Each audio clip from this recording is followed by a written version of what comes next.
LSF ini sekarang sudah paradigma baru, sudah sangat berubah mengikuti perkembangan yang sudah sangat demokratis, sehingga situasinya sudah berbeda loh.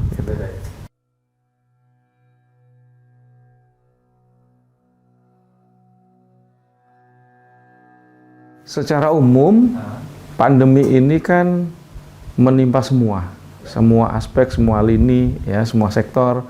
Nah, LSF juga dalam hal ini juga mengikuti itu.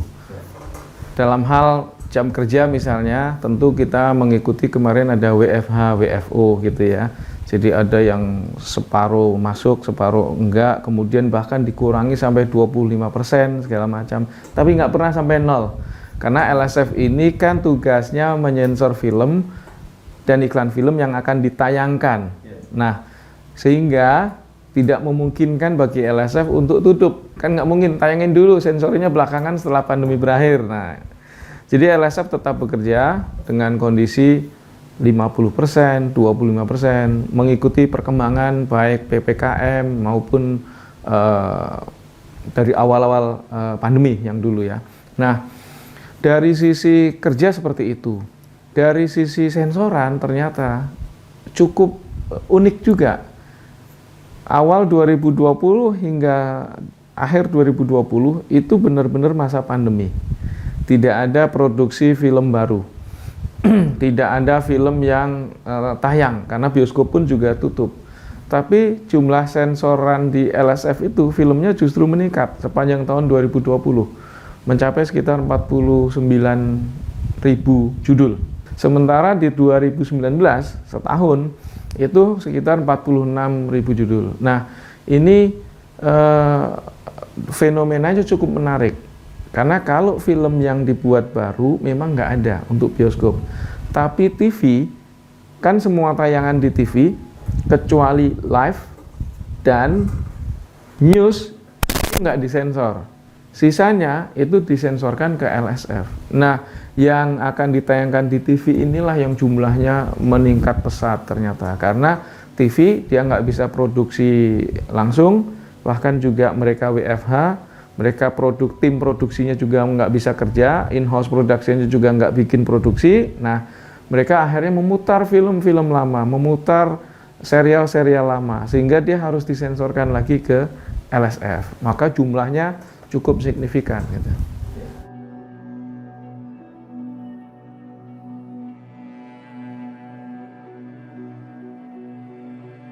Dari 2020 awal hingga sekarang, memang jumlah produksi film untuk layar lebar jauh berkurang, Mas. Jauh berkurang. Bisa sampai hanya 40% kapasitas dari normalnya. Biasanya kalau film asing atau film impor yang disensor dan diputar di Indonesia dalam setahun itu berkisar antara 350 sampai 360 judul dalam satu tahun. Nah, tapi dalam kondisi pandemi selama kemarin itu film layar lebar yang impor itu hanya separuhnya. Begitu pula yang film Indonesia. Film nasional yang tadinya setahun 150 dalam kondisi normal, itu kemarin hanya separuhnya. Hanya bahkan sekitar 60 judul. Jadi ini sangat berpengaruh sekali pada film nasional kita, khususnya untuk bioskop. Namun demikian, banyak rumah produksi yang satu, dia masih punya film yang sudah diproduksi tapi belum bisa tayang.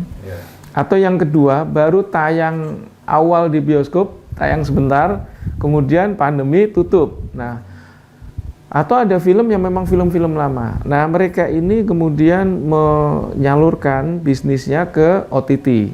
Dan ternyata di OTT kan memang cukup, daya serapnya cukup tinggi ya.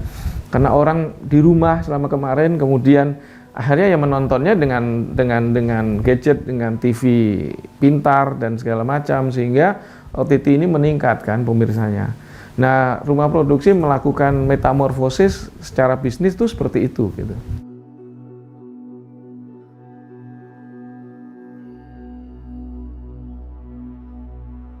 Jadi ada beberapa poin yang menjadi perhatian LSF ketika menyensor sebuah film. Perhatian ya, artinya kalau ada item itu bukan berarti harus tidak boleh tayang atau apa, enggak. Misalnya satu, pornografi. Pornografi porno aksi ini jelas karena kita ada undang-undang pornografi porno aksi yang intinya kalau menampakkan unsur ketelanjangan itu sudah tidak mungkin lagi tayang di Indonesia karena ada undang-undang pornografi porno aksi itu. Yang kedua, aspek kekerasan yang sifatnya sadistik, ya. Hal-hal yang berbau sadisme itu nggak mungkin lah karena juga akan mempengaruhi perkembangan si penonton kan gitu. Ada kekerasan boleh nggak? Boleh. Ada darahnya boleh nggak? Boleh. Berdarah-darah boleh juga karena ada klasifikasi 13, 17, jadi semua umur 13, 17, 21. Nah, mainnya diklasifikasi LSF ini. Kalau ada film action, oke, dilihat. Kalau 13 tahun ini kira-kira nonton aman nggak? Oke, kalau aman lulus. Kalau enggak, kira-kira 17 nih. Kalau 17 dipertimbangkan LSF, oh sepertinya naik nih 21. Nah, pertimbangannya seperti itu. Kekerasan ya, dan yang berbau sadisme. Kemudian yang ketiga itu nabza, jadi zat-zat adiktif ya, narkoba dan segala macam. Apakah di film tidak boleh ada orang pakai narkoba? Boleh. Apakah tidak boleh ada adegan soal narkoba di film? Boleh. Tapi bukan tutorial dari awal pegang sampai make dan segala macam ditunjukkan secara detail. Kecuali memang untuk edukasi. Ya, tapi secara umum kalau itu sifatnya tutorial tentu akan mudah dicontoh oleh orang yang menonton. Nah, yang keempat, harkat dan martabat. Jadi kalau ada adegan yang dinilai akan satu menjatuhkan harkat dan martabat baik manusia, laki-laki, perempuan dan segala macam, itu tentu akan menjadi pertimbangan. Kemudian yang kelima, agama. Nah, agama ini penting karena persoalan intoleransi agama ini kan sangat krusial ya Mas ya. Nah, kalau misalnya ada salah satu agama yang dilecehkan dan segala macam, kemudian itu akan menimbulkan gejolak dan keamanan serta ketertiban masyarakat kita itu terancam, tentu LSF tidak menginginkan hal itu terjadi. Tapi bukan berarti nggak boleh ada adegan di film yang berbau diskusi atau argumen atau apa tentang agama, enggak, silahkan. Tapi sepanjang tidak melecehkan dan penyimpangan, nah itu aman gitu. Nah, selain agama tentu saja ada juga satu lagi yang sifatnya aspek sosial budaya. Jadi sepanjang tidak menampakkan gangguan atau aspek sosial yang menyimpang, tentu ini akan aman gitu. Nah, misalnya seperti ini, kalau ada adegan kan saudara-saudara kita di Papua itu dengan baju adatnya kalau masuk film boleh nggak? Boleh dong.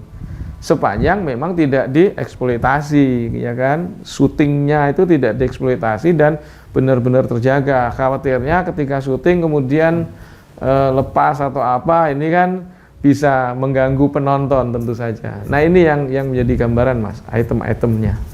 Bagaimana dengan politik atau ideologi?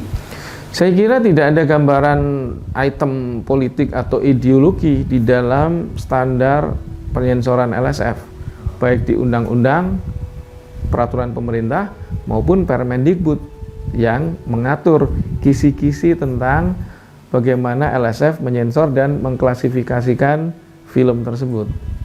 Ya. Saya kira sudah jauh berbeda dari kondisi yang bahkan dari 99, 2000 gitu ya.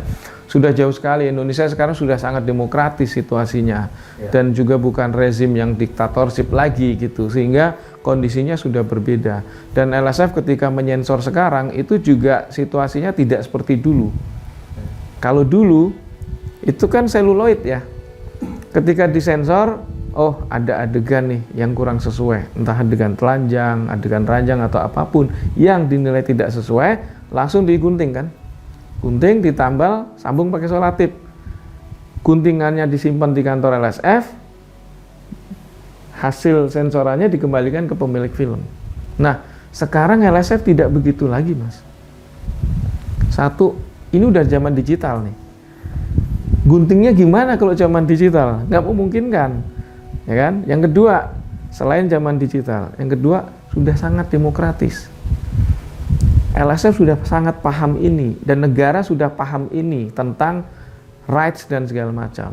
Coba bayangkan kalau ada film kemudian digunting, guntingannya disimpan di LSF, dikembalikan, LSF ikut membuat filmnya dong, karena ikut guntingin dan segala macam. Sementara rights itu ada di pemilik film. Nah, LSF sangat menghargai rights ini. Siapa yang bikin film? Kamu. Siapa yang punya film? Kamu. Rights-nya ada di siapa? Ya di kamu, bukan di LSF. Nah, caranya sekarang LSF ketika menyensor film itu adalah memberi catatan. Jadi dilihat dari awal sampai akhir, dilihat adegan per adegan, dialog, monolog, visual, suara, kemudian juga konteks, dan juga tone-nya. Tone-nya ini film ini gimana nih? Positif, negatif, mengajak orang apa atau apa dan segala macam. Kemudian diberikan catatan, Mas, kalau ada satu adegan tertentu. Time code sekian sampai sekian ada adegan telanjang nih.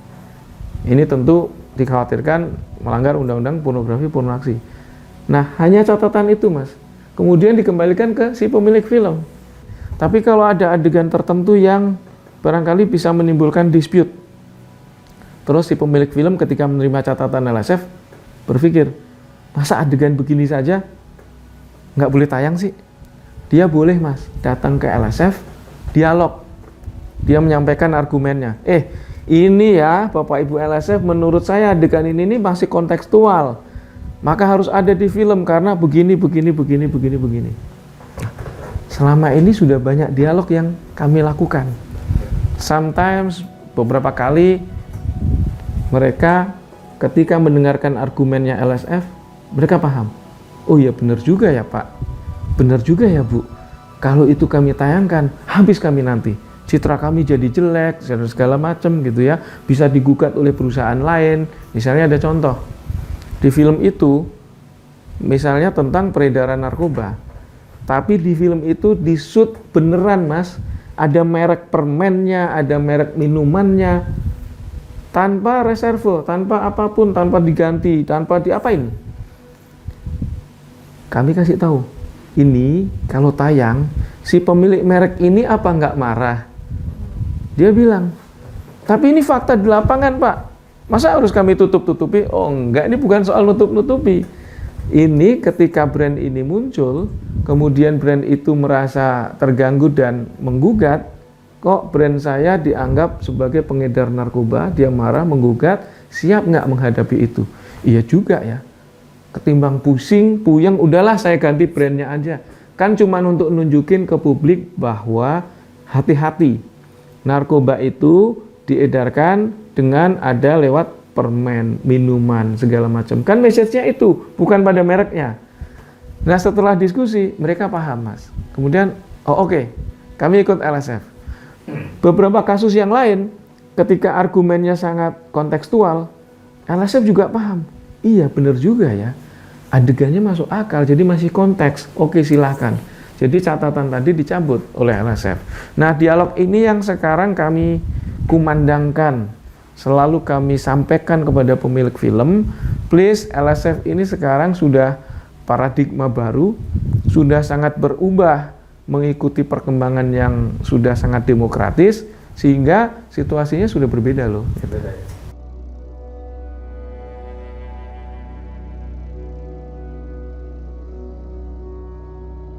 Ini hal yang krusial ya, karena LSF sendiri mendapat banyak masukan, mendapat banyak curhat Mas, dari para pekerja di industri perfilman. Mereka kalau stripping, kerjanya itu nggak ngerti jam, nggak ngerti waktu, nggak ngerti energinya capek, habis atau apa. Beberapa banyak yang sakit, ada yang bahkan meninggal karena kecapean dan segala macam. Nah karena ada masukan ini, kami LSF menyampaikan kepada para pembuat film yang sifatnya kejar tayang. Jadi rumah produksi itu kami himbau, please kalau kerja itu stripping, tapi juga jangan mepet strippingnya. Namanya stripping itu pasti mepet, tapi jangan sampai tayang untuk nanti sore, syutingnya tadi pagi. Jangan dong. Kalau sampai itu terjadi, berarti kalian perencanaannya kurang bagus. Kan bisa direncanakan minimal sehari sebelumnya. Jadi kalau untuk tayang besok sore, syutingnya hari ini. Jangan tayang besok sore, syutingnya besok pagi. Itu nggak mungkin, nggak masuk akal. Dan ini bukan industri yang sehat, bukan industri yang baik. Kami imbau seperti itu ke mereka. Yang kedua, kebetulan Mas, LSF sekarang ini proses administrasi penyensorannya itu sudah elektronik. Sehingga mereka hanya tinggal masukin untuk mendaftarkan judul untuk disensor, tinggal masukin pakai website LSF dan segala macam. Kalau sudah punya akun si rumah produksi itu, tinggal masukin judul, masukin film, bayar segala macam, disensor. Nah, dalam 1 hari surat tanda lulus sensor itu sudah bisa keluar. Karena saya sebagai ketua LSF pun approvalnya itu menggunakan elektronik juga, pakai barcode, pakai BSRE. Jadi sudah bukan tanda tangan basah, hard copy segala macam, itu udah nggak main. Sekarang sudah zaman milenial, sekarang sudah zaman elektronik. LSF juga berkembang ke sana. Sehingga dalam kondisi terburuk, dalam situasi yang sangat mendesak, PH memasukkan film itu pagi untuk tayang nanti sore atau nanti malam masih bisa terkejar. Karena masuk pagi disensor, siang disensor, sore surat tanda lulus sensor itu sudah keluar. Jadi sebelum dia tayang, surat tanda lulus sensor sudah ada di tangan mereka. Nah, ini bagian dari komitmen LSF dalam konteks pelayanan publik juga gitu.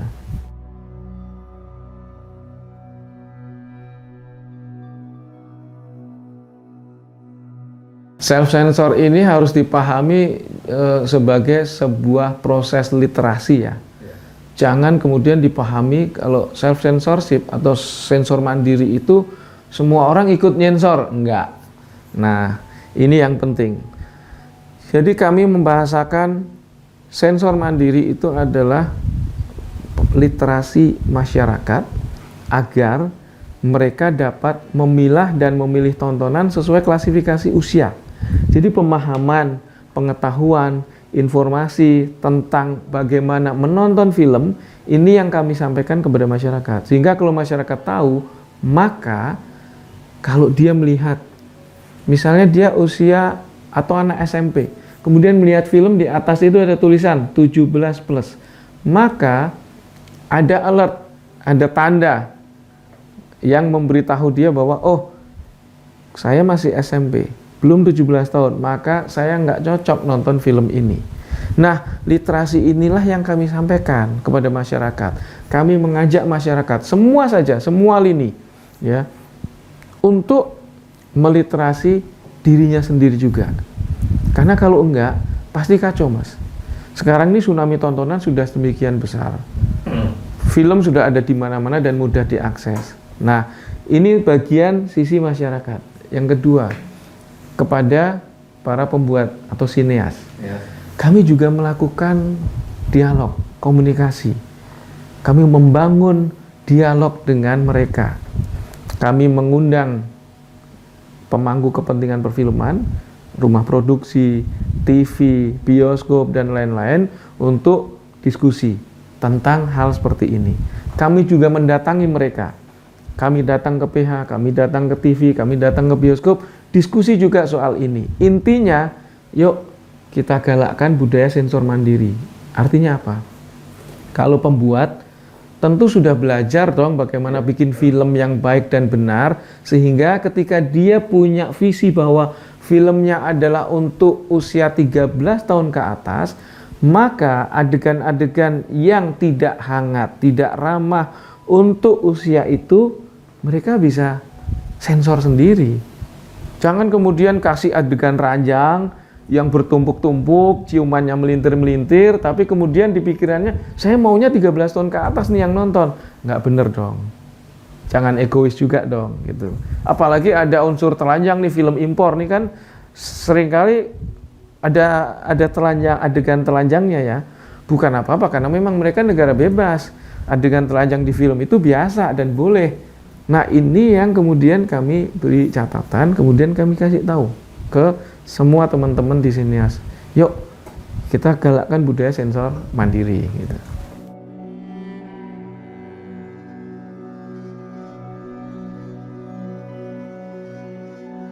Untuk di OTT ini, dan sebenarnya bukan hanya OTT ya, kita ngomong OTT ini dalam konteks jaringan informatika.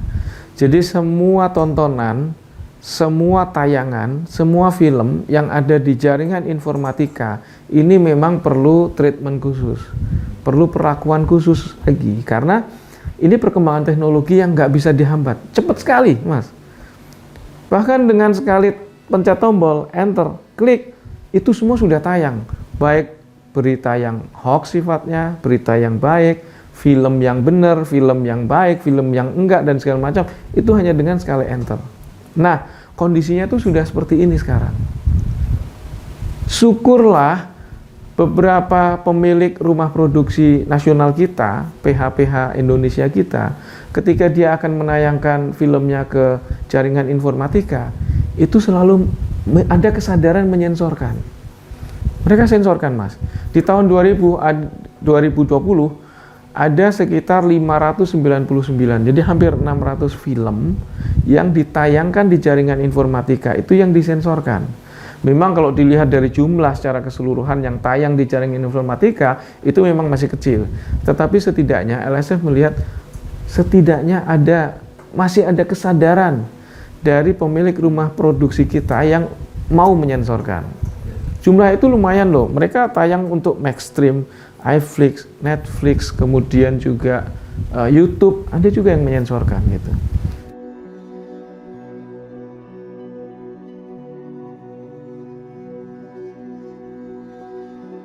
Ada yang disensorkan, ada yang enggak, ya. Tapi kalau dibandingkan dengan jumlah yang tidak disensorkan, memang cukup besar perbandingannya.